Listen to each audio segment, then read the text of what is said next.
Good morning friends, how are you? I think all are fine. So इस video में हम discuss करेंगे full paper को, क्योंकि कई सारे बच्चों की कहीं रिक्वेस्ट आ रही थी कि मैम हिंदी इंग्लिश 10 की जनरल पोर्शन भी अवेलेबल करवा दीजिएगा। तो जितना भी पॉसिबल हो पाया है, देखो बिल्कुल एक्यूरेट आंसर की आपको प्रोवाइड करवाने की कोशिश की गई है। अगर आपको किसी भी क्वेश्चन पे डाउट लगता है तो प्लीज़ कमेंट सेक्शन में ज़रूर बताइएगा। तो जो इसमें निशान लगे हुए हैं उनके ऊपर मत जाइएगा, क्योंकि ये निशान जिस कैंडिडेट्स का पेपर था ये उन्होंने लगा रखे हैं। तो हम आपको बिल्कुल एक्यूरेट आंसर की प्रोवाइड करवाने की कोशिश करेंगे। आप अपना जो स्कोर है वो कमेंट सेक्शन में ज़रूर मेंशन कीजिएगा, ठीक है। ये जो क्वेश्चन पेपर है, ये जो पी ऑप्शन था उसके अकॉर्डिंग ये क्वेश्चन है, तो आप क्वेश्चंस के अकॉर्डिंग अपने आंसर देख सकते हो। तो देखो आईएसएफआर की जो फर्स्ट रिपोर्ट है वो 1947 में नहीं 1987 में पब्लिश की गई थी। तो फर्स्ट ऑप्शन भी गलत है इसका, ठीक है। और बी और सी इसका ऑप्शन बिल्कुल करेक्ट दिया गया है। तो जिसमें बी और सी है यानी कि ऑप्शन नंबर 4 इसका क्या रहेगा, करेक्ट आंसर रहेगा। तो क्या सही रहेगा इसका, ऑप्शन नंबर 4, ठीक है। उसके बाद जो T20 वर्ल्ड कप है उसकी विजेता कौन थी? देखो अगर बात की जाए आपकी वुमेन और मैन दोनों में ही कौन सी टीम विजेता थी? ऑस्ट्रेलिया विजेता थी। तो ऑप्शन नंबर 3 इसका करेक्ट आंसर है। इसके बाद चलते हैं थर्ड क्वेश्चन के ऊपर। अगर आपको ये पीडीएफ चाहिए तो इसकी पीडीएफ भी अवेलेबल करवा दी जाएगी। ऑप्शन नंबर थर्ड क्या पूछा, क्वेश्चन नंबर थर्ड क्या पूछा गया था? वर्ष 2022 का साहित्य अकादमी भाषा सम्मान किन्हें दिया गया? तो उदयनाथ झा को साहित्य अकादमी भाषा सम्मान का पुरस्कार दिया गया था। तो ऑप्शन नंबर फर्स्ट इसका राइट आंसर है।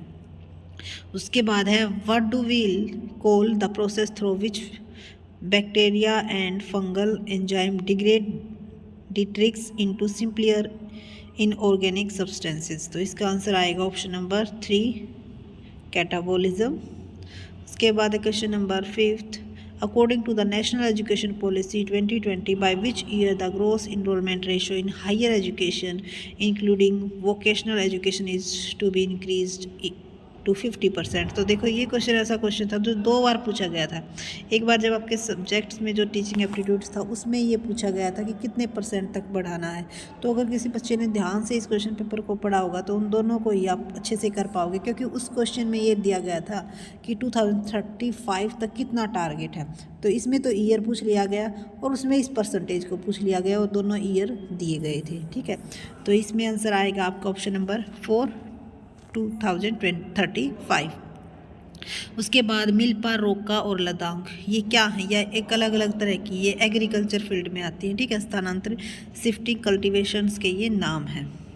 तो ऑप्शन नंबर 2 इसका राइट आंसर है।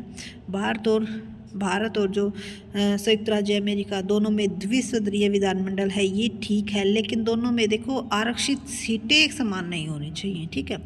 तो इसका ऑप्शन नंबर 1 होगा, ए सही है किंतु आर गलत है। उसके बाद जॉन गुट्सबर्ग ने सर्वप्रथम ज्ञात प्रिंटिंग प्रेस जर्मनी में बनाया था। उसके द्वारा उस प्रेस को से प्रकाशित पुस्तक कौन सी थी? तो उसके द्वारा उनसे प्रकाशित पुस्तक option number 2 the Magna carta. उसके बाद क्वेश्चन नंबर 9th केंद्रीय बजट में बड़े सुधार किए जाने के क्रम में वित्तीय वर्ष 2020 में बजट प्रस्तुतिकरण के समय पहली बार बजट प्रस्तुत किया जाने की तारीख 1 फरवरी निर्धारित की गई। बजट प्रस्तुति की तारीख बजट चक्र को शीघ्र पूरा करने के लिए परंपरागत तारीख से पूर्व निर्धारित की गई। तो देखो इस पे थोड़ा सा डाउट है, तो इस क्वेश्चन को क्योंकि जिस पर हमें श्योरिटी हम सिर्फ वही आपको करवा रहे हैं। एक तो क्वेश्चन ही ऐसे है जिन पे थोड़ा सा डाउट है, ठीक है। उसके बाद students and teacher holistic advancement through quality education सार्थक इज एन। तो सार्थक क्या है? इसका ऑप्शन नंबर 4 राइट आंसर होगा। Inductive and suggestive NEP implement plan for school education. उसके बाद क्वेश्चन नंबर जो ये रीजनिंग के क्वेश्चन गिवन थे, ठीक है, इनके आंसर मैंने वैसे आपको पहले भी प्रोवाइड करवा दिए थे। ऑप्शन नंबर 2 रहेगा फर्स्ट आंसर। एंड 12th का जो राइट आंसर रहेगा वो रहेगा ऑप्शन नंबर 4 टी को एस के तत्काल बाद लिया गया है। तो ये यहाँ पे इसका सॉल्यूशन गिवन है, ये आप देख सकते हो। उसके बाद है क्वेश्चन नंबर 13। इसमें क्या दिया गया है? ओनली जो निष्कर्ष 1st और 3rd है केवल वही करेक्ट दिए गए हैं, ठीक है, 1st और 3rd, बाकी दोनों ही क्या है इनकरेक्ट है। 14 जो था इसमें पूछा गया था कि 31st ईयर से कम, how many under 30 years people are salaried but not married, तो इसका आंसर आ जाएगा ऑप्शन नंबर सेकंड 8। उसके बाद है 15 में 6 सदस्यों वाले एक परिवार थे, ठीक है। इसमें क्या पूछा गया था कि एनजीओ कार्य महिलाओं में से केक कारोबारी है जिसका विवाह पी सेवा के, एक सेकंड, कौन सा कथन सही है, सही कौन सा है ये पूछा गया था। तो देखो बाकी सारे गलत दिए गए, सिर्फ एम एक आर्टिस्ट है ये सही दिया गया है, तो ऑप्शन नंबर 3 इसका राइट आंसर हो जाएगा। उसके बाद जो 16 क्वेश्चन है इसमें क्या दिया गया है, विश्व में झूठी खबर फैलाना एक गंभीर समस्या है, इंटरनेट सभी झूठी खबरों का सोर्स है। तो देखो झूठी खबर तो फैलाता है इंटरनेट, लेकिन सभी झूठी नहीं होती, कुछ सच्ची भी होती हैं, ठीक है, उनमें से कुछ ही झूठी होती है। तो ए तो सही है बट आर क्या है, रॉन्ग है। उसके बाद है क्वेश्चन नंबर 17, इसमें क्या दिया गया था, लक्ष्मी एक बिंदु से चलना प्रारंभ करती है। तो आपको इस तरह से आप ये यहाँ पे बना हुआ दिखाई दे रहा है, इस तरह से ये आपका बन जाएगा। तो 12 किलोमीटर साउथ इसका जो है राइट आंसर रहेगा। ये सॉल्यूशन आप देख सकते हो, ठीक है। उसके बाद है सुधा अनंत की पत्नी है, तो इसमें सुधा का आर्यन से क्या संबंध है ये पूछा गया था, तो इसका ऑप्शन नंबर सेकंड माता रहेगा। उसके बाद 3 कथन दिए गए हैं जिनके बाद 2 निष्कर्ष, तो इसमें भी यही पूछा गया था कि कौन सा सत्य है, तो केवल निष्कर्ष जो सेकंड दिया गया है यानी कि क्यू पी से बड़ा है यही सत्य है। उसके बाद 20 क्वेश्चन इसमें पूछा गया था अध्यापक बहनें और महिलाएं, तो जो 4th ऑप्शन है वो बिल्कुल करेक्ट है कि कुछ महिलाएं बहनें तो सभी महिलाएं ही होंगी, ठीक है, लेकिन उनमें से कुछ क्या हैं, अध्यापकें। उसके बाद कुशल मीनाक्षी के जेठ या देवर है, कुशल का मीनाक्षी से क्या संबंध है ये पूछा गया था। तो देखो ओनली स्टेटमेंट फर्स्ट है जो कि देने में पर्याप्त है, लेकिन सेकंड से हमें पता नहीं चलता कि इनका आपस में क्या रिलेशन है। उसके बाद क्वेश्चन नंबर 22, के के दाईं ओर से चौथे स्थान पर कौन बैठा है, के के दाईं ओर से चौथे स्थान पर, तो इसका आंसर आ जाएगा आपका ऑप्शन नंबर आर, 3rd, ठीक है। उसके बाद 7 बालक बैठे हुए थे ये एक लाइन में, और दाईं ओर से दूसरे स्थान पर कौन बैठा, तो इसको आप देख सकते हो दाईं ओर से दूसरे स्थान पर कौन है, के है।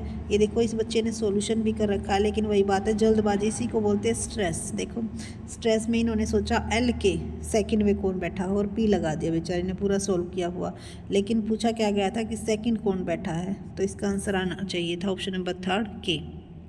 उसके बाद ये आपकी 3 स्टेटमेंट दी गई है और कंक्लूजन दिया गया है, उनमें से पूछा गया था, तो ओनली जो 4th कंक्लूजन है वही राइट है, ऑप्शन नंबर 3rd इसका राइट आंसर हो जाएगा। उसके बाद जो 25 क्वेश्चन है इसमें क्या पूछा गया था कि उत्तर से उत्तर दक्षिण जो होता है तो पश्चिम में क्या होगा, तो इसका जो आंसर राइट आंसर होगा वो क्या होगा, साउथ ईस्ट होगा, ऑप्शन नंबर 4th होगा। उसके बाद 26 क्वेश्चन इसमें क्या पूछा गया था, इसमें टर्म दी गई थी आपकी और ये पूछा गया था कि 5वां अक्षर कौन सा है, तो ऑप्शन नंबर 3rd जो पी है वो राइट आंसर है। इसमें केवल जो निष्कर्ष 3 दिया गया था यानी कि जो कंक्लूजन 3rd दिया गया था सिर्फ वही राइट था, तो ऑप्शन नंबर 4 जो है इसका राइट आंसर रहेगा। उसके बाद 5 मित्रों ने ये लगा रखा था आपको और ये पूछा गया था कि जे के दाईं ओर कौन बैठा है, ठीक है, तो इसका जो आंसर है राइट आंसर वो आपका फर्स्ट रहेगा। कथन 1 देने के लिए पर्याप्त है लेकिन 2 देने के लिए पर्याप्त नहीं है, लेकिन नहीं इसका जो राइट आंसर रहेगा ये इन्होंने गलत लगा रखा, क्योंकि दोनों से ही हम लगा सकते हैं कि जे के दाएं एकदम दाएं कौन बैठा है, तो इसका जो राइट आंसर होगा वो होगा, दोनों मिलकर उत्तर देने के लिए आवश्यक हैं, या तो कथन 1 या कथन 2 अकेले प्रश्न का उत्तर देने के लिए पर्याप्त है, तो इसका आंसर रहेगा ऑप्शन नंबर 4 रहेगा, ठीक है। उसके बाद है भारत के पास अपने हस्तशिल्प उद्योगों को एक उन्नतशील क्षेत्र बनाने की क्षमता है, भारत में वस्त्र निर्माण सहित बहुत बड़ी संख्या में शिल्प उद्योग है, तो इसका जो राइट आंसर रहेगा वो रहेगा ऑप्शन नंबर 1 रहेगा, क्योंकि दोनों ही क्या दिए गए हैं, सही दिए गए हैं। तो ये रीजनिंग का लास्ट क्वेश्चन था, इसमें रिलेशन पूछा गया था कि बी का डी से क्या संबंध है, तो बी का डी से क्या संबंध है, ये इसकी बहन है, ऑप्शन नंबर 3 इसका राइट आंसर हो जाएगा। उसके बाद जो आईसीटी कंप्यूटर के जो क्वेश्चन पूछे गए थे वो भी काफ़ी इजी क्वेश्चन पूछे गए थे। बेनिफिट्स ऑफ रिन्यूएबल एनर्जी विषय पर एक एनिमेटेड मल्टीमीडिया प्रेजेंटेशन डिज़ाइन करने के लिए कहा गया है, सॉफ्टवेयर को सर्वाधिक प्राथमिकता देने वाला, तो कौन सा सॉफ्टवेयर होगा आपका, तो क्या यहाँ पे आंसर आएगा, क्योंकि जो पावर पॉइंट है उसी में हम इस तरह की स्लाइड्स जो है बना सकते हैं। तो ऑप्शन नंबर 4 इसका राइट आंसर हो जाएगा।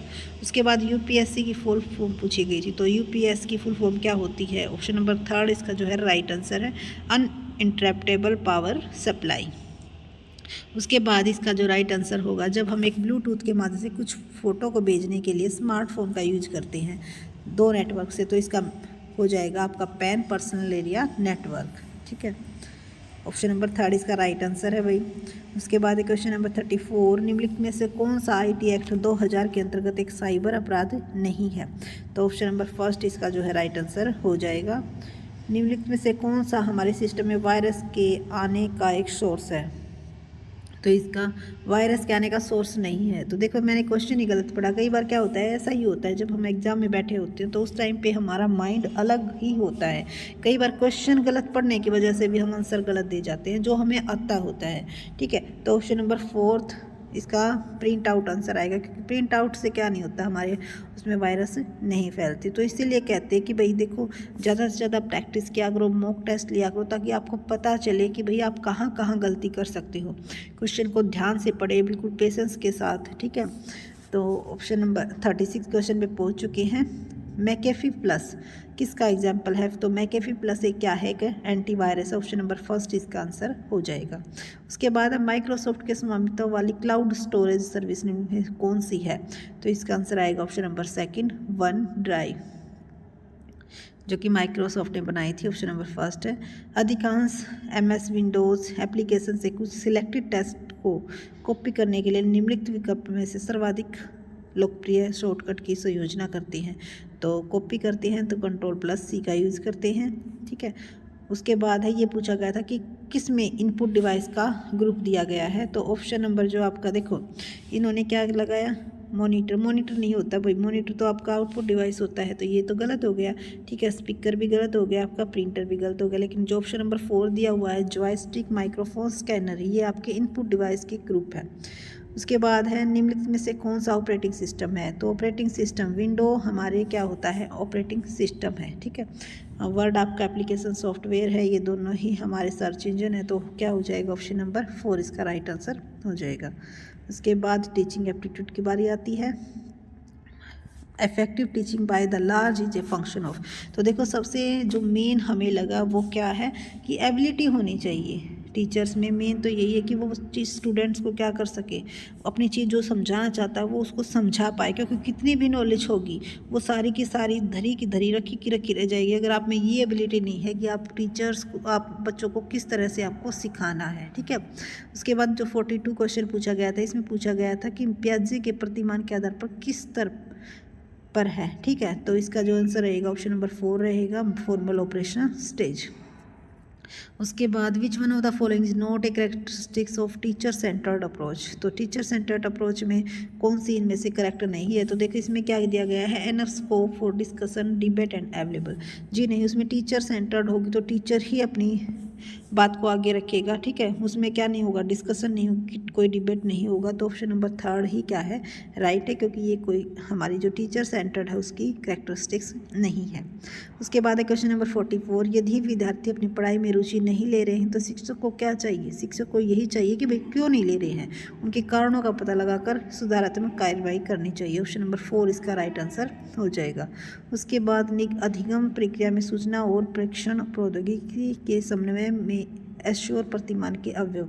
तो इसमें क्या बताना था, फैक्टर बताने थे आपके एश्योर के। तो देखो ये 6 फैक्टर ही हैं आपके, ये 6 के क्या दिए गए, फैक्टर ही दिए गए हैं। तो इसका जो बिल्कुल एक्यूरेट आंसर रहेगा वो रहेगा ऑप्शन नंबर 1, अधिगमकर्ता का विश्लेषण, उद्देश्यों का निरूपण, माध्यम और सामग्री का चयन और मूल्यांकन, क्योंकि इसमें मीडिया मटेरियल को इंक्लूड किया जाता है। तो राइट आंसर ऑप्शन नंबर 1 होगा इसका।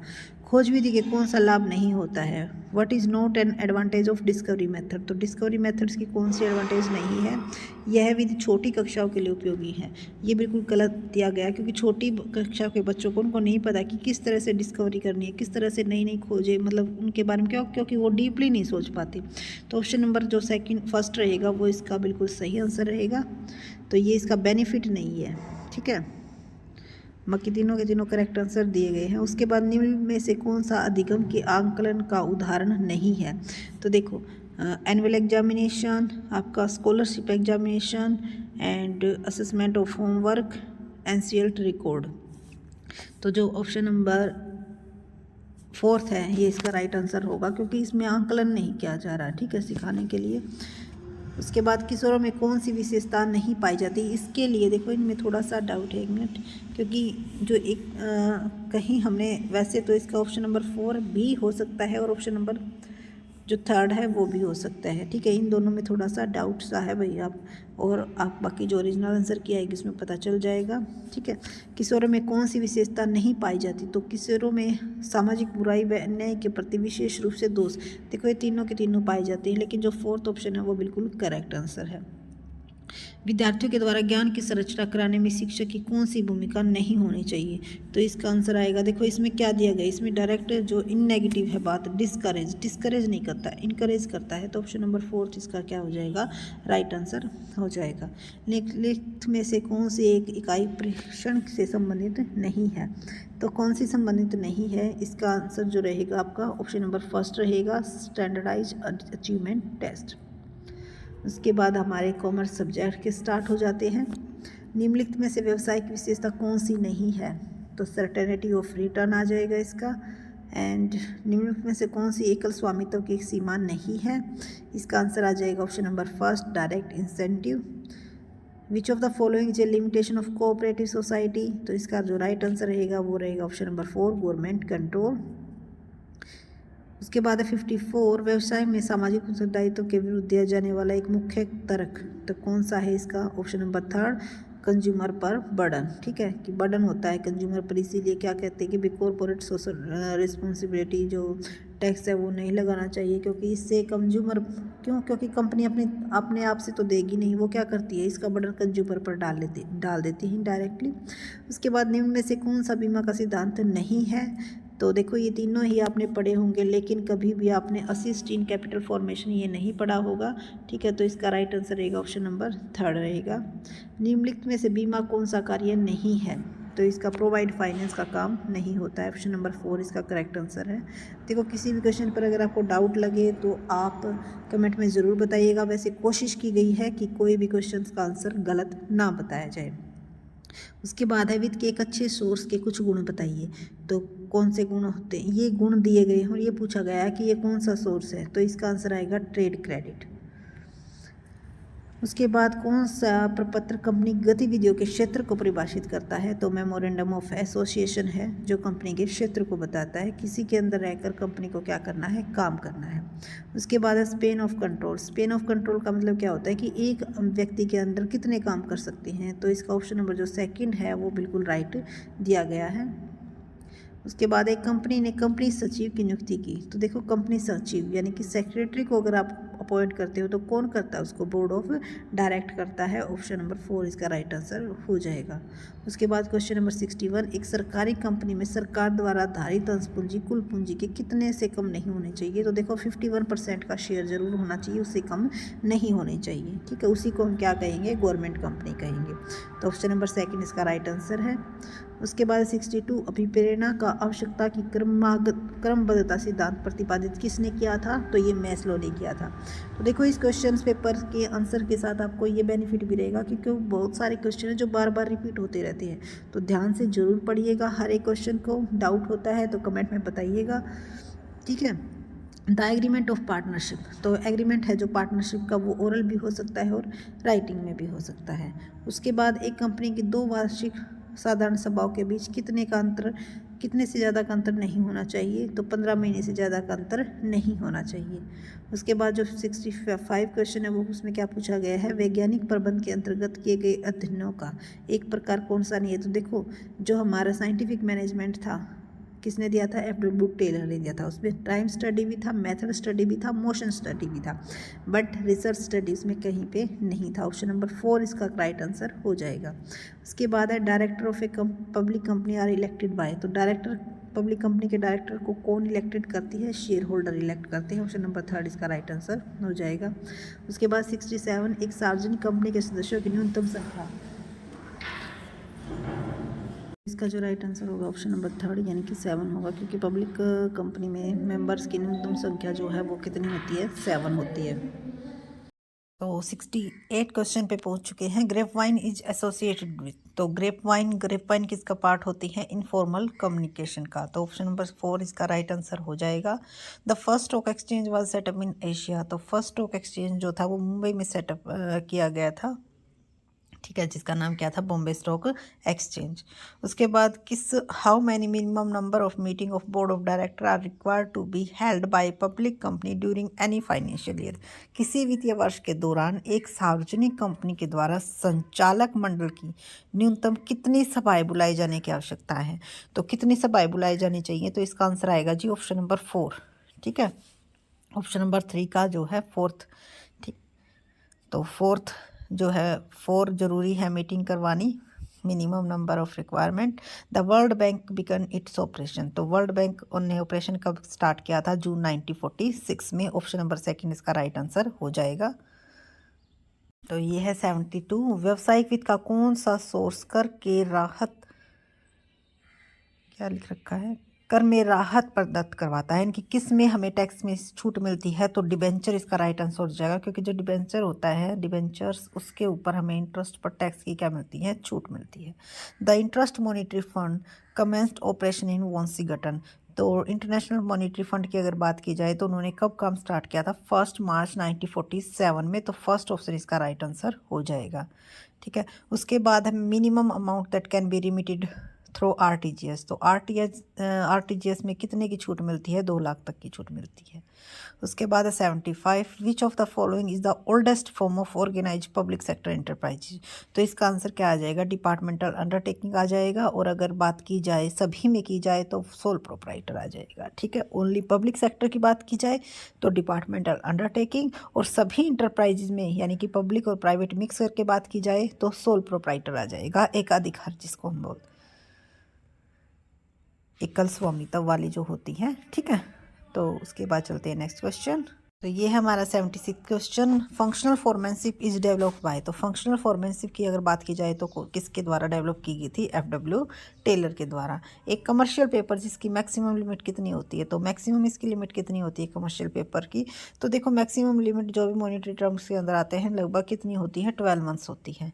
इस चीज़ को ज़रूर ध्यान में रखिएगा। A long term investment decision in also, तो लॉन्ग टर्म से रिलेटेड इन्वेस्टमेंट का जो डिसीजन होता है वो हमारा क्या होता है, कैपिटल बस्टिंग डिसीजन होता है। और अगर शॉर्ट टर्म की बात की जाए तो वर्किंग कैपिटल डिसीजन होता है। The principle of management which implies that there should be one head and one plan for group of activity, तो इसका आंसर आ जाएगा आप unity of direction, option number 1। बाद question number 80, the first mutual fund scheme in India was introduce, तो first जो mutual fund scheme है वो इंडिया में किसने इंट्रोड्यूस की थी, तो union trust of India, UTI जिसके नाम से आपको जानते हो। तो ऑप्शन नंबर 3 इसका राइट आंसर हो जाएगा। Which of the following management function are closely related, तो प्लानिंग एंड कंट्रोलिंग की बात की जाए तो ये आपस में क्या होते हैं, क्लोजली रिलेटेड होते हैं। डिसेंट्रलाइजेशन से क्या होता है, सबऑर्डिनेट्स का जो इम्पोर्टेंस है वो इंक्रीज होती है, क्यों, क्योंकि इनको भी कुछ अथॉरिटी सौंपी जाती है।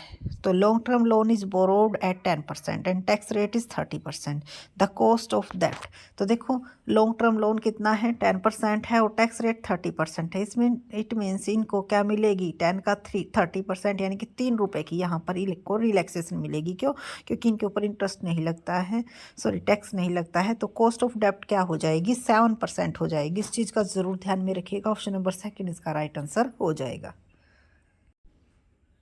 इसके बाद है which of the following is an accounting equation, देखो अकाउंटिंग इक्वेशन अगर सिंपल देते तो सभी बच्चे कर लेते, लेकिन इसमें भी कई बच्चों ने गलती कर दी। क्यों, क्योंकि कुछ तो टाइम बाउंड, कुछ एग्जाम में आपका जो माइंड है सेट वो इस तरह का हो जाता है।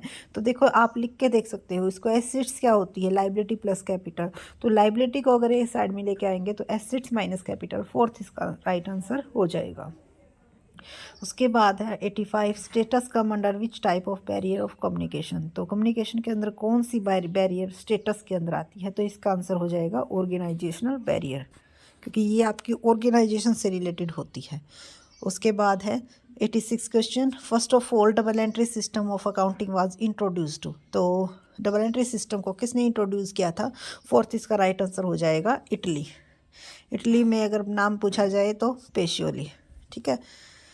Registration of which type of partnership is compulsory, तो रजिस्ट्रेशन में किस पार्टनरशिप में कंपलसरी है, लिमिटेड लाइबिलिटी पार्टनरशिप में। ऑप्शन नंबर सेकंड इसका राइट आंसर हो जाएगा। उसके बाद है आपका, इनमें से ये पूछा गया था कि कौन सा का मिलान सही है। तो इसमें अगर बात की जाए तो देखो, इसमें फोर्थ में और थर्ड में थोड़ा सा कन्फ्यूजन था, लेकिन अगर ध्यान से पढ़ा जाए तो ऑप्शन नंबर जो 4 है वो करेक्ट दिया गया। Feedback interview conducted at the time of employ living the organisation, कि जब ऑर्गेनाइजेशन को छोड़ के जाते हैं तो उनसे जो उनकी फीडबैक ली जाती, फीडबैक के लिए कि भैया आपका यहाँ पे एक्सपीरियंस कैसा रहा, क्यों क्या परेशानी आई, ठीक है, इन सब चीज़ों के बारे में जानकारी ली जाती है। तो ऑप्शन नंबर 4 इसका राइट आंसर हो जाएगा। उसके बाद है, Farzana started A business on April 1। Farzana ने एक बिजनेस स्टार्ट किया 90,000 में। ड्यूरिंग द ईयर विदड्रॉ कर लिया उन्होंने 28,000। तो देखो इसका यहाँ पे हमने कैलकुलेशन भी कर रखी है इसकी, ठीक है। इस तरह से जो इसका आंसर आएगा ऑप्शन नंबर 3 आएगा 86,000। उसके बाद विच of the following account has a credit balance, तो क्रेडिट बैलेंस किसका होता है। देखो बाकी जो तीनों गिवन है उनका सभी का क्या होता है, डेबिट बैलेंस होता है, लेकिन जो रिटर्न इनवर्ड है यानी कि जो परचेज रिटर्न होती है, यानी कि रिटर्न आउटवर्ड परचेज रिटर्न होती है, उसका क्या बैलेंस होता है, क्रेडिट बैलेंस होता है। और क्रेडिट ही यहाँ पे पूछा गया था, तो ऑप्शन नंबर 4 इसका राइट आंसर हो जाएगा। उसके बाद है, provision for bad debts is made due to the principal. Provision for bad debts, तो बैड डेब्ट्स की अगर बात की जाए तो किसके अंदर आते हैं, ये हमारे कंजर्वेटिज्म प्रिंसिपल के अंतर्गत आते हैं। ऑप्शन नंबर 1 इसका राइट आंसर हो जाएगा। उसके बाद है, which convention of accounting principle implies that the accounting practice should remain the same from year to year.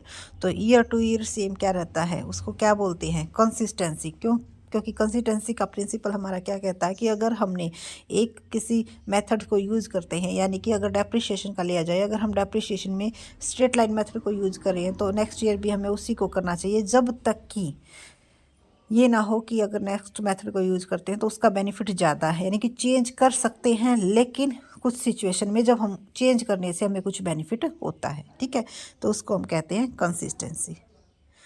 उसके बाद 93, ए बिजनेस ट्रांजेक्शन इफेक्ट, तो बिजनेस ट्रांजेक्शन से कम 2 अकाउंट्स तो अफेक्ट होने ही चाहिए, 2 से ज़्यादा भी हो सकते हैं, लेकिन 2 अकाउंट जरूर अफेक्ट होते हैं। तो ऑप्शन नंबर 2 इसका राइट आंसर हो जाएगा। उसके बाद 94, that portion of the share capital which can not be called exempt on winding up of a company is known as, तो सिर्फ और सिर्फ जिसको कंपनी जब हम बंद करते हैं उसी टाइम मंगवाते हैं, वो हमारी कौन सी होती है, रिजर्व कैपिटल होती है। ऑप्शन नंबर 4 इसका राइट आंसर हो जाएगा। सो इसके बाद है 96, in the absence of partnership deed the rate of interest was capital be. तो देखो अगर हमारे पास क्या नहीं है, पार्टनरशिप डीड हमने नहीं क्रिएट की है, तो रेट ऑफ इंटरेस्ट जो है कैपिटल पर कोई नहीं दिया जाएगा। क्यों, क्योंकि सिर्फ और सिर्फ इंटरेस्ट ऑन लोन पर दिया जाता है 6%, बाकी ना सैलरी दी जाती है, ना कमीशन दिया जाता है, ना इंटरेस्ट ऑन कैपिटल दिया जाता है, ठीक है। इस चीज़ को जरूर ध्यान में रखिएगा। ना इंटरेस्ट ऑन ड्रॉइंग लिया जाता है, सिर्फ और सिर्फ अगर कहीं से लोन ले रखा है, ठीक है, पार्टनर से लोन ले रखा है या पार्टनर की वाइफ से लोन ले रखा है, तो उसके ऊपर इंटरेस्ट दिया जाता है, बाकी और कोई कुछ अदर फैसिलिटी नहीं प्रोवाइड करवाई जाती। उसके बाद 96, eight the time of forfeiture of share the share capital account is debited with the, तो देखो अगर शेयर फॉरफीचर में अगर हम जब शेयर को फॉरफीचर करते हैं उस टाइम अगर हम कैपिटल अकाउंट में एंट्री करते हैं तो वो किस पर करती हैं, कॉल्ड अप से, ठीक है। जितना पेड अप किया गया है वो तो हमारा किस में जाता है, शेयर फॉरफीचर में जाता है, लेकिन जो हमने कॉल्ड अप किया गया है वो डेबिट होता है कैपिटल अकाउंट में।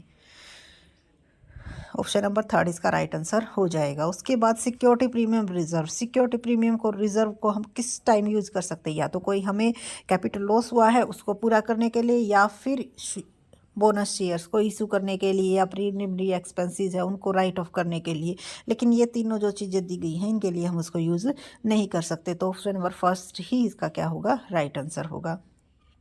उसके बाद है, A and B are partners, profit and sharing ratio 6:4 दे रखी है, 1:6 के लिए पार्टनर बनाया जाता है। न्यू प्रॉफिट शेयरो पूछी गई है, तो न्यू प्रॉफिट शेयरिंग रेशो होगी वो 3:1 आएगी। ये यहाँ पे कैलकुलेशन कर रखी है, आप देख सकते हो, ठीक है। अगर आपको किसी भी क्वेश्चन में कोई डाउट होता है, कोई कन्फ्यूजन होती है, समझ में नहीं आता है, तो आप कमेंट सेशन में पूछ सकते हो। बिल्कुल एक्यूरेट आपको आंसर की प्रोवाइड करने की कोशिश की गई है।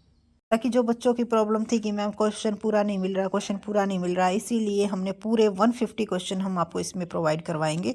देखो, sale of old machinery, sale old machinery sale की जाती है, तो सेल्स अकाउंट में अगर हम एंट्री कर देते हैं तो किस टाइप की एरर है, ये है प्रिंसिपल टाइप की एरर। क्यों? क्योंकि हमने क्या किया है, जो हमारा रिवेन्यू था उसको हमने क्या मान लिया, रिवेन्यू इनकम थी, इसको हमने कैपिटल इनकम मान लिया। ठीक है, तो ये हमारा क्या हो गया, रोंग हो गया। और ये एरर कौन सी है, एरर ऑफ प्रिंसिपल है। तो maximum number of partner in partnership, तो मैक्सिमम नंबर ऑफ पार्टनरशिप कितने हो सकते हैं, 50 हो सकते हैं अकॉर्डिंग टू कंपनी एक्ट 2013। उसके बाद है 101, dividend is paid as a percentage of, तो डिविडेंड किसके परसेंटेज के बेस पर पे किया जाता है, पेड अप कैपिटल के बेस पे। तो जितना कैपिटल पे की है उसी के बेस पर हम क्या करेंगे, डिविडेंड का डिसीजन देखेंगे। उसके बाद देखो, इसमें बच्चों को बहुत डाउट था और इसका मैसेज भी आ रहे थे कि मैम ये गलत है। जी नहीं, ये बिल्कुल ठीक है। Which method will so highest value of closing stock in inflationary condition, तो यहाँ पे आप ये ध्यान में रखिएगा, क्लोजिंग स्टॉक की वैल्यू पूछी गई है कि हाईएस्ट क्लोजिंग स्टॉक की वैल्यू इन्फ्लेशनरी के टाइम पे किस टाइम मैक्सिमम होती है। तो वो हमारा FIFO method, first in first out method से अगर हम क्लोजिंग स्टॉक की वैल्यू निकालेंगे तो हाईएस्ट वैल्यू आएगी। ठीक है, तो ये बिल्कुल एक्यूरेट है। इसका ऑप्शन नंबर फर्स्ट ही राइट आंसर रहेगा, लिफो इसका नहीं आएगा। So 103, the debt write off as bat bad if recovered subsequently are, तो देखो डेट थे, हमने राइट ऑफ कर दिए बैड में कि भाई इनसे पैसा रिकवर नहीं होगा, लेकिन उनसे पैसा अगर रिकवर हो जाता है तो क्रेडिट हम किस में करते हैं, बैड डेट्स रिकवर्ड अकाउंट में करते हैं। ऑप्शन नंबर फर्स्ट इसका राइट आंसर हो जाएगा। उसके बाद है the amount payable to the retiring partner an account of adjustment of goodwill is debited to capital account of continue partner in their. तो देखो, अवकाश ग्रहण करने वाले साझेदार को जब हम ख्याति देते हैं ना, जब हम गुडविल का पार्ट देते हैं तो वो किस में देते हैं, गेनिंग रेशो में। ठीक है, जितना भी उन्होंने गेन किया है उसके अकॉर्डिंग ही उनकी कैपिटल अकाउंट को हम क्या कर देंगे, डेबिट कर देंगे, और जिसने सैक्रिफाइस किया है उनकी अकाउंट को क्या कर देंगे, क्रेडिट कर देंगे। ठीक है, उसके बाद 105, विच of the following account will have a credit balance, तो किसका क्रेडिट बैलेंस होता है। देखो, ये सारे के सारे जो परचेज है उसका भी डेबिट होता है, कैरीज आउटवर्ड ये एक्सपेंसेस है इसका भी क्या होता है, क्रेडिट डेबिट होता है। रेंट बिल्स रिसीवेबल ये भी क्या है, डेबिट है। लेकिन रेंट आउटस्टैंडिंग ये हमारी क्या है, इनकम है, तो इसका क्या होता है, क्रेडिट बैलेंस होता है। और तो ऑप्शन नंबर फोर्थ इसका राइट आंसर हो जाएगा। उसके बाद है which of the following error affect the trial balance, तो कौन सी एरर ट्रायल बैलेंस को अफेक्ट करती है। तो देखो, एरर ऑफ प्रिंसिपल भी अफेक्ट नहीं करती, एरर ऑफ कंप्लीट ओमिशन भी इफेक्ट नहीं करता, कंपनसेट एरर भी इफेक्ट नहीं करती, लेकिन अगर पार्शियल रह गया है तो वो चीज़ जरूर इफेक्ट करती है, क्योंकि उससे क्या होगा, ट्रायल बैलेंस का जो टोटल है वो दोनों डेबिट और क्रेडिट साइड का सेम नहीं आएगा। तो ऑप्शन नंबर सेकंड इसका राइट आंसर हो जाएगा। उसके बाद है 107, कॉस्ट ऑफ गुड्स सोल्ड पूछी गई है 1,64,000 रुपये की।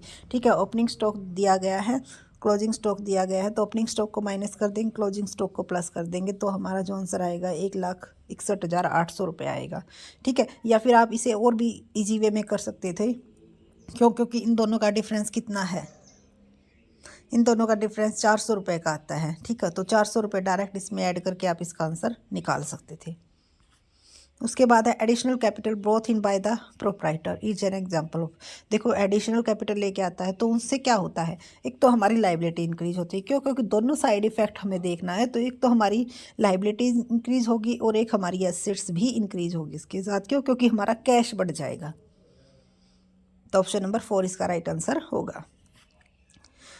उसके बाद है हमारा 109, a firm started its business, accounting information provide by firm for the year, तो देखो कि बिजनेस स्टार्ट किया गया है, ग्रोथ प्रॉफिट पूछा गया है, परचेज दे रखी है, कैरिज दे रखा है, क्लोजिंग स्टॉक दे रखा है, सेल्स दे रखा है, तो इसके बेस पर हम क्या कर सकते हैं, कैलकुलेशन कर सकते हैं। क्यों, परचेज हमारा डेबिट साइड में आता है, क्लोजिंग स्टॉक और सेल्स हमारा क्रेडिट साइड में आता है, इन दोनों को हम डेबिट साइड में लिख देंगे, इन दोनों को क्रेडिट साइड में लिख के उसमें से अगर माइनस करेंगे तो क्या आ जाएगा, ग्रोस प्रॉफिट आ जाएगा, कितने रुपए का आ जाएगा, 72,072,000 इसका राइट आंसर होगा।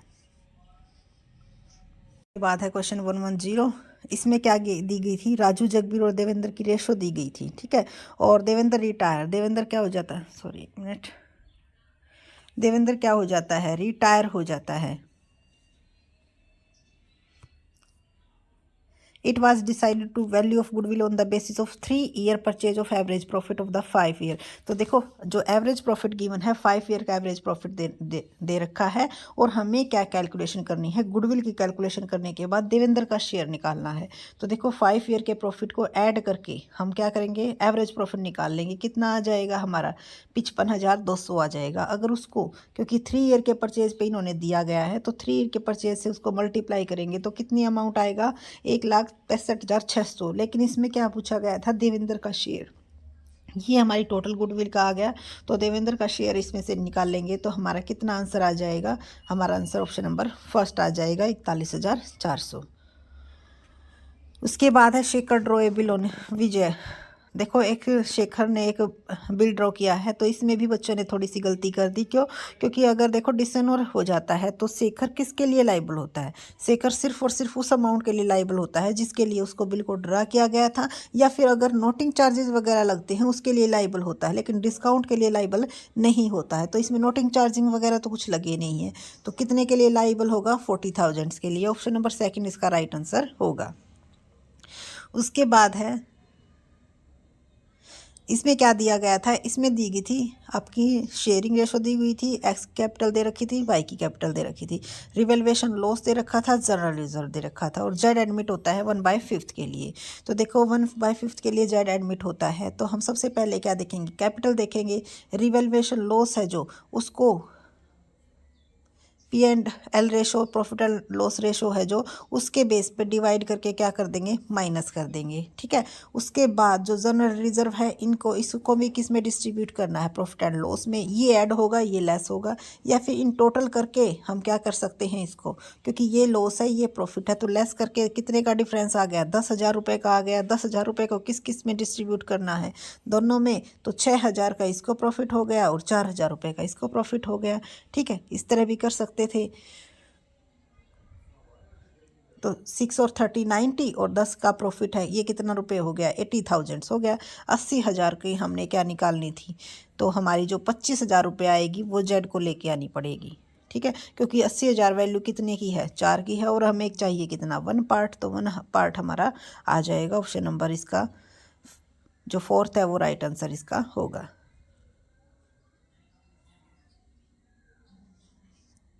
उसके बाद चलते हैं नेक्स्ट क्वेश्चन की तरफ। के बाद ये क्वेश्चन दिया गया था, income and expenditure account is prepaid not for profit organisation. 1 minute. तो देखो ध्यान से क्वेश्चन, कई बार क्या होता है, थोड़ा सा ध्यान से ना पढ़ने की वजह से भी कई बार गलत हो जाता है। क्यों, क्योंकि सभी को पता है, देखो अगर नॉट फॉर प्रॉफिट है ऑर्गेनाइजेशंस हैं, तो वो अगर क्या बनाती हैं, इनकम एंड एक्सपेंडिचर बनाती हैं, sorry 1 minute, income and expenditure account बनाती हैं, तो वो किसके ऊपर बेसिस होता है, वो हमारा एक्यूरल बेस होता है। लेकिन अगर यहाँ पे बात की जाए रिसिप्ट्स एंड पेमेंट अकाउंट की, तो वो हमारा कैश बेसिस पे होता है। ठीक है, तो इसका जो राइट आंसर होगा, क्योंकि यहाँ पे इनकम एंड एक्सपेंडिचर अकाउंट दिया गया है, तो एक्यूरेट बेसिस इसका राइट आंसर होगा, ऑप्शन नंबर सेकंड। तो देखो ये सिलेबस में गिवन नहीं था, पर फिर भी वही बात है, 1-2 क्वेश्चन तो ऐसे आ ही जाते हैं, और नॉर्मल क्वेश्चन पूछे गए थे, ज़्यादा डिफिकल्ट क्वेश्चन नहीं पूछे गए थे। इसमें क्या कहा गया था, टूर्नामेंट फंड का बैलेंस दिया गया था। ठीक है, बैलेंस पूछा गया था, 2,40,000 रुपये जो है हमारा ओपनिंग बैलेंस है, उसके बाद 48,000 रुपये रिसीव हो जाते हैं, उनको ऐड कर देंगे। एक्सपेंडिचर है उनको लेस कर देंगे। इंटरेस्ट जो रिसीव हुआ है उसको भी क्या कर देंगे, ऐड कर देंगे। क्यों, क्योंकि हमारी इनकम है। तो जो टोटल आएगा आंसर वो कितना आएगा, 2,52,800। 4th इसका राइट आंसर हो जाए। इसके बाद है question number 1115, Tara motor limited purchase machinery purchase कर ली 4 लाख रुपए में, और इनको क्या किए गए, डिस्काउंट पर डिबेंचर इशू किए गए। तो देखो डिस्काउंट पर अगर इशू किए जाते हैं तो जो अमाउंट घटने के बाद आता है उससे हम डिवाइड करते हैं। तो 4 लाख रुपए की मशीनरी खरीदी थी, और 20 का डिस्काउंट है, जो कि 100 रुपये का एक शेयर है, सॉरी डिबेंचर है, 100 का डिबेंचर है, 20% डिस्काउंट हो गया, तो कितने रुपए का हो गया, 80 रुपये का एक मिलेगा। तो 80 के हिसाब से 4 लाख पर उसको कितने शेयर डिबेंचर दिए जाएंगे, 5,000 डिबेंचर दिए जाएंगे, और एक की वैल्यू कितनी है, 100 है, तो 5 की वैल्यू कितनी हो जाएगी, 5 लाख हो जाएगी। ऑप्शन नंबर सेकंड इसका राइट आंसर हो जाएगा। उसके बाद है Anil, Vijendra and Charu are equal partner. देखो इसमें भी थोड़ी सी गलती कर दी बच्चे ने। क्या कर दिया, इसमें इक्वल था, ठीक है, रेशो इक्वल दी गई थी, लेकिन उन्होंने इस चीज़ को ध्यान में नहीं रखा कि अनरिकॉर्डेड कंप्यूटर वो लेके चला गया। इसने सोचा कि अनरिकॉर्डेड कंप्यूटर मिला है जिसकी कोई एंट्री नहीं की जाती, लेकिन थोड़ा सा अगर ध्यान से पढ़ा जाए तो इसमें लिखा है कि विजेंद्र रिटायर हो गया और उसने अनरिकॉर्डेड कंप्यूटर को ले लिया। ठीक है, ले लिया तो किस रेशो में लेंगे भाई, 4,000 रुपये किसको मिलेंगे, अनिल को मिलेंगे, क्यों, रिटायर कौन हुआ है, विजेंद्र हुआ है, और चारू को भी मिलेंगे 4,000 रुपये, लेकिन 4,000 रुपये इसका तो शेयर ही था। ठीक है, तो इन दोनों को इसको कितने देने हैं, 8,000 रुपये देने हैं। किसने देने हैं, विजेंद्र ने देने हैं। तो 40,000 में से अगर 8,000 रुपये लेस करेंगे तो हमारा आंसर आएगा ऑप्शन नंबर फर्स्ट 32,000।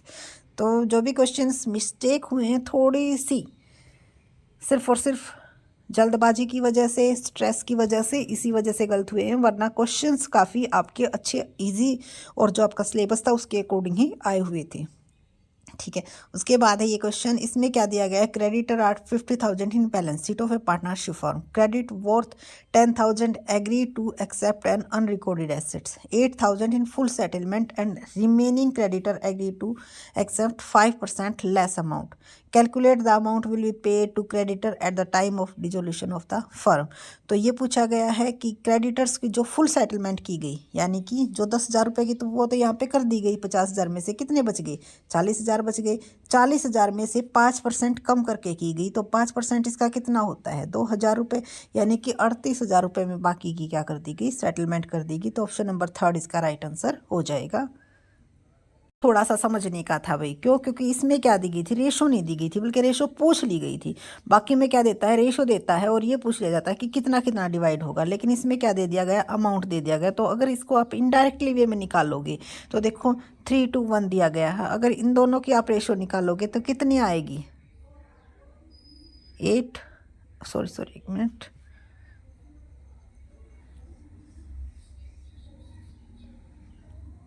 तो अगर इन दोनों की रेशो निकालते हो तो आपकी 5:3 आती है, यानी कि 5:3 का इन्होंने दिया है। ठीक है, इनका पार्ट है, तो 5:3 अगर इसके अंदर हम, क्यों, क्योंकि बी को अगर रिटायरमेंट होते 5 इसने दे दिया, 3 इसने दे दिया, यानी कि 8 मिल गया उसको।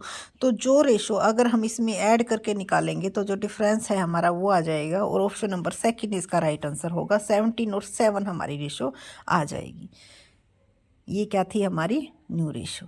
उसके बाद है, if 10% debenture of 1,60,000 are issued to vendor in consideration of net assets of 2 lakh, the balance of 40,000 will be credited. तो जो 40,000 है वो किस में जाएगा, क्यों, क्योंकि यह क्या है हमारा कैपिटल प्रॉफिट है, तो कैपिटल रिजर्व में जाएगा। ऑप्शन नंबर 4 इसका राइट आंसर हो जाएगा। डिस्काउंट ऑन द री issue of forfeited share can not be exceed, तो डिस्काउंट है जो री इशू करने का, शेयर्स को री इशू किया डिस्काउंट पर, तो वो किससे ज़्यादा नहीं होना चाहिए, जो हमारा फॉरफिटेड शेयर का अमाउंट है उससे ज़्यादा नहीं होना चाहिए। ऑप्शन नंबर थर्ड इसका राइट आंसर हो जाएगा। आज चलते हैं 121 में, which of the following test should be conducted to identify the strength and weakness of students in an area of study. तो अगर हम क्या देखते हैं, उसकी वीकनेस और स्ट्रेंथ देखते हैं, तो ऑप्शन नंबर थर्ड आ जाएगा इसका, क्यों, डायग्नोसिस टेस्ट। इसमें हम क्या देखते हैं भाई, स्ट्रेंथ किस में है और वीकनेस किस में है, क्योंकि इसी के बेस पर हमें पता चलेगा कि वीकनेस किस में है और किस में हमें क्या करना है, उसमें सुधार करना है। उसके बाद formative assessment is conducted, monitoring student learning, provide on going feedback, improving teaching learning process, now the position of a student in the group.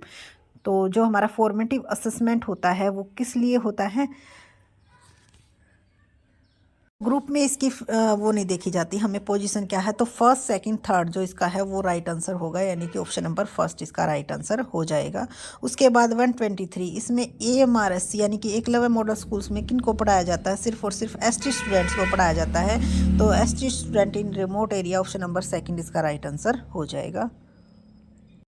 124, which agency is proposed to be set up to catalyze and expand research the innovation across the country as per the national education policy।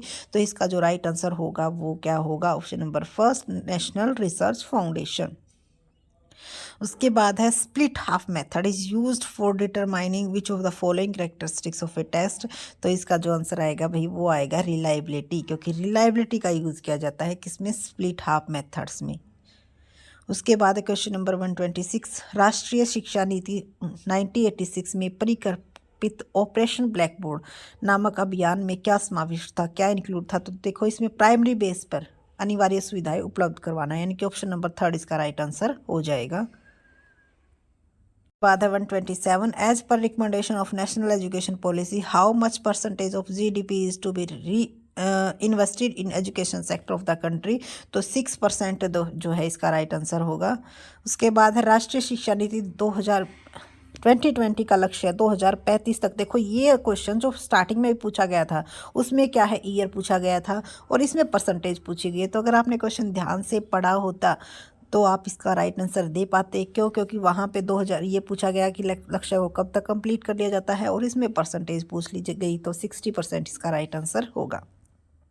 उसके बाद है which of the following is a digital store house recommended by national education policy for digital storage of academic credit of students earn from various recognise education facility. तो देखो ये बहुत बार ये question पूछा भी जाता है। Academic bank of credit, ABC का मतलब क्या होता है, ABC की फुल फॉर्म भी पूछ ली जाती है, एकेडमिक बैंक ऑफ क्रेडिट। इसमें क्या होता है कि अगर कोई बच्चा बीच में क्लास छोड़ देता है, बीच में किसी वजह से वो नहीं जा पाता है, तो उसको अगर वो दोबारा एडमिशन लेता है तो वहीं से उसकी क्या हो जाती है, क्लास स्टार्ट हो जाती है। यानी कि जो एकेडमिक उसने पढ़ी थी वो उसके बैंक में क्या होगी, क्रेडिट होगी, जमा हो गई। ठीक है। National education policy 2020 is based on how many pillars. तो कितने पिलर्स पर बेस है हमारी जो नेशनल एजुकेशन पॉलिसी, वो हमारे 5 पिलर्स गिवन हैं। ठीक है। ऑप्शन नंबर 1 इसका राइट आंसर होगा।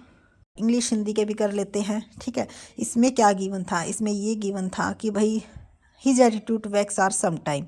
तो वैक्स के साथ एट प्रीपोजिशन यूज की जाती है, तो इसका जो राइट आंसर होगा वो क्या होगा, ऑप्शन नंबर 4 होगा। I am some time vexed at his attitude.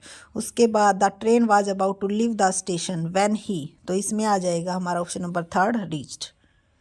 उसके बाद मिस्टर कनवाल इज, तो ये प्रिंसिपल ऑफ दिस स्कूल यानी कि स्पेसिफिक स्कूल की बात की गई है, तो इसका आंसर आएगा option number 3 the. Today the need of common man just bread and butter. तो ब्रेड एंड बटर को यहाँ पे इकट्ठा यूज किया जा रहा है, तो कॉमन मैन इसके लिए क्या आ जाएगा, इज आ जाएगा। ऑप्शन नंबर 1 इसका राइट आंसर होगा। उसके बाद 135 Nitin as well as his friend Ramesh coming to the party. तो इसका आंसर क्या आ जाएगा, हमारा इज आ जाएगा। क्यों? क्योंकि हम जो फर्स्ट सब्जेक्ट होता है उसी के अकॉर्डिंग यहाँ पे हमारी जो वर्ब है वो आती है, बाकी सारी प्लूरल गिवन है, तो इज आ जाएगा। उसके बाद है 136, इसको लगाना था हमें सीक्वेंस में। तो अगर आप ऑप्शन पढ़ोगे तो ऑप्शन पढ़ने से ही आपको समझ में आ जाएगा कि जो इसकी सीक्वेंस लास्ट दी गई है, यानी कि having elected him support, having elected him president people gave him support. तो ये बिल्कुल राइट इसकी दी गई है, तो ऑप्शन नंबर 4 इसका करेक्ट आंसर हो जाएगा। Can you tell me how the accident, तो इसका आंसर आएगा केम अबाउट, ऑप्शन नंबर 2। उसके बाद है the witness will what I have said, तो इसका आंसर आएगा जी बियर आउट, ऑप्शन नंबर 1 इसका राइट आंसर होगा। उसके बाद है he delivered the speech with great. तो देखो यहाँ पे तो पढ़ने से ही समझ में आ रहा है विद ग्रेट किसके साथ उसने स्पीच दिया, कॉन्फिडेंस के साथ। ऑप्शन नंबर 2 इसका राइट आंसर हो जाएगा। The troops were order to mobilise, तो इसका आंसर होगा ऑप्शन नंबर 2 डिसमिस। पेपर के आंसर की आपको प्रोवाइड करवा दी गई है, क्योंकि कोई हिंदी की पूछ रहा था, कोई इंग्लिश की पूछ रहा था, तो आप पूरा पेपर यहाँ से मैच कर सकते हो और बिल्कुल 100% एक्यूरेट करवाने की कोशिश की गई है। अगर 1-2 क्वेश्चन ही ऐसे होंगे जो भी आंसर की के अकॉर्डिंग, क्योंकि उनमें चेंज आ सकता है, बट बाकी सारे इसके अकॉर्डिंग ही आपके स्कोर आप मैच करके देख सकते हो। ठीक है। करुणा करने वाले पर भी करुणा कौन नहीं करता, जिस पर करुणा की जाती है, ये आपको जो पैराग्राफ दिया गया था उसके अकॉर्डिंग देना था आंसर। जिस पर करुणा की जाती है वह करुणा पाकर क्या हो जाता है, कृतज्ञ हो जाता है। किसकी परिकल्पना करना सदैव सरल और सहज नहीं होता, तो ऑप्शन नंबर 2 कोमल भावों की। तो हिंदी काफ़ी ईजी दी हुई थी, जिन्होंने अच्छे से थोड़ा सा पढ़ रखा है तो वो सारे के सारे क्वेश्चंस का आंसर अच्छे से दे सकता था। निम्नलिखित में विसर्ग संधि कहाँ पे होती है, जहाँ पे स होता है तो निष्फल में विसर्ग संधि आ जाएगी। उसके बाद निम्नलिखित विलोमार्थी शब्द युग्मों में असंगत कौन सा है, तो असंगत हर्ष और विषाद है। उसके बाद द्वंद्व समास वाला शब्द कौन सा है, कौन सा नहीं है, तो ध्यान मगन। बाकी सभी घास और फूस, लूट और मार, काम और काज, लेकिन ध्यान में मगन होता है, ध्यान और मगन नहीं होता। उसके बाद है निम्नलिखित में से वर्तनी की दृष्टि से, तो वनस्पति गिवन है, यहाँ पे वनस्पति नहीं आएगा, वनस्पति आएगा। उसके बाद है पक्षी का पर्यायवाची नहीं है, तो निशाचर पक्षी का नहीं होता, बाकी तीनों किसके होते हैं, पक्षी के होते हैं। सप्ताह में है एक बार प्रकाशित होने वाले के लिए हम क्या कहते हैं, साप्ताहिक कहते हैं। अकल का दुश्मन का मतलब क्या होता है, मूर्ख व्यक्ति होता है। तो ये थी पूरे के पूरे पेपर के आंसर की। अगर आपने मैच कर ली है तो अपने स्कोर ज़रूर बताइएगा, और वीडियो अच्छी लगी तो लाइक ज़रूर कीजिएगा, चैनल को सब्सक्राइब ज़रूर कीजिएगा। कोई भी क्वेरी है, कोई भी डाउट है, कमेंट में ज़रूर बताइएगा, क्योंकि आपके कमेंट ही हमें मोटिवेट करते हैं आगे और वीडियो बनाने के लिए। So thank you so much.